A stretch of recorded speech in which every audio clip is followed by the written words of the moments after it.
E olha só, quando a gente pensa que já viu de tudo, a gente segue realmente provando que o brasileiro supera qualquer obstáculo nesse sentido, no pior sentido, nesse assunto que eu vou estar trazendo aqui agora. Pelo seguinte, para provar que Hollywood acaba que fica no chinelo de vez em quando aqui, né? O roteirista do Brasil é um grande alucinado.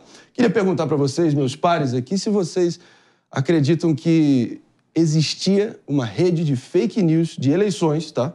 Que agia em 13 cidades do Rio de Janeiro. E não tem nada a ver com espalhar notícias pelo WhatsApp, o que a gente se acostumou basicamente desde 2018 ali, né? No caso, os mandantes contratavam atores amadores para contar mentiras sobre os candidatos de oposição em pontos de ônibus lotados, nas praças também, pelo visto. Isso é a política mais bruta, coisa que a gente achou que tinha ficado nos livros de história, né? A escória da política, né? E a gente vê que agora o fake news, como você bem tocou no assunto, com a internet, né, explodiu, sempre existiu. A gente acreditou que a evolução humana iria banir esse tipo de comportamento na política, mas a gente vê que só piora cada dia mais. E com o advento da internet profissionalizou, né? É um fenômeno que não tem controle. Estava falando isso outro dia. E quando você tem uma fake news que sai e se espalha, para você desmentir, né, trazer à tona a verdade, você não consegue atingir o grau de sucesso que teve o primeiro disparo da fake news. Ou seja, a verdade news não consegue atingir até a mesma popularidade da fake news. Agora, boato em campanha eleitoral é mais antigo que os rascunhos da Bíblia, né? Se você voltar lá para 64 a.C., Marcos Túlio Cícero, já ouviu falar no tal Cícero? Ele chegou a escrever um manual de campanha para o irmão dele, dizendo expressamente para ele espalhar boatos antigos sobre os adversários dele, claro, na Roma Antiga.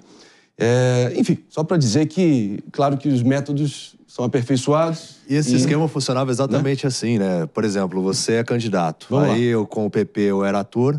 Aí eu chegava no ponto de ônibus lotado, tava a Maria e o mano que não tinha nada a ver com a história ali, esperando no ponto de ônibus, falava assim, o Marinho que é candidato lá, pô, ele tá envolvido no esquema de corrupção, olha, tremendo, um baita ladrão e tudo mais. E aquilo ali se propagava, a fofoca se propagava. Atores profissionais realmente agindo. Então, recebiam até de 2 a 5 mil reais. E tem casos que, por exemplo, o ator faz de conta que era um funcionário do político. E aí diz, não, eu trabalhei com ele maltratava todos os funcionários. É um safado, outro dia chegou lá com cocaína, e aí vira como se fosse um boca miúda, um disse-me-disse, como se estivesse contando para um amigo um desabafo, uma coisa do tipo, e as pessoas que estão no ponto de ônibus, as pessoas que estão em volta, escutam aquilo e acabam achando a história curiosa, tendem a... como fofoqueiros, o instinto fofoqueiro tende a espalhar aquele boato. E aí isso gera um dano reputacional, especialmente em cidades pequenas, onde essas coisas conseguem correr com velocidade, o boato acaba muitas vezes... Ganhava de 2 a 5 mil reais esse capilheiro. Não é uma grana desprezível, por assim dizer. Não mesmo. Estimula a pessoa. Vocês aceitam... Claro que jamais nenhum de vocês aceitariam se prestar esse papel patético, mas tem muita gente que muda a vida delas num mês se aceitar algo em torno de 2 a 5 mil reais, isso é fato. Só para contar as mentiras e passar despercebido. As pessoas eram preparadas, viu, Marinho? Tinha uma preparação. Aí que tá o era ponto. ator profissional, né? Era ator Agora são 13 cidades do estado do Rio de Janeiro. Se essa moda pega, meu amigo... E agiam há mais de uma década. Mas isso... Há mais de uma década. Mas tem um ponto interessante também, Marinho. Isso ocorre. Tem um ponto interessante também, que é o seguinte, a gente vê, por exemplo, que o grande problema da fake news é o uso da internet, redes sociais, para a propagação rápida, né, da informação. Nesse caso é o contrário, né? São atores que ficavam conversando com os populares a respeito de fake news sobre o candidato da situação governista, né? Agora, fake news sempre teve no mundo todo, toda a época. Aqui no Morning Show, por exemplo, é um show de fake news do Mano, da Maria e do David o tempo inteiro. Eu coloco o ponto real aqui, verdadeiro toda hora.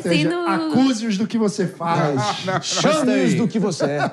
Mas tem um ponto também, né? Porque a fake news, quando ela é disseminada na internet, a investigação, eles conseguem chegar à autoria. Agora, numa fofoca, é mais difícil, né? Mas se for cidade pequena, nem tanto, né? Olha, foi fulana que falou prima de ciclano. Uma breve interrupção aqui só para recepcionar de volta todos os nossos ouvintes que estão sintonizados aqui no nosso Morning Show. O tema da vez é uma grande loucura, um baita de um mega esquema complexo que atores contratados e treinados ali de forma bem intensa para poder, enfim, ir até praças, pontos de ônibus para poder espalhar notícias falsas, boatos completamente difamatórios contra candidatos de oposição. Isso acontecendo em 13 cidades do Rio de Janeiro num período já de muito tempo. Há uma década. Uma década, para vocês terem a noção da loucura. E eu achando que era só porque o X tinha sido proibido e aí as pessoas estavam precisando de um novo lugar para poder espalhar fake news. E dessa vez tinha que ser pessoalmente.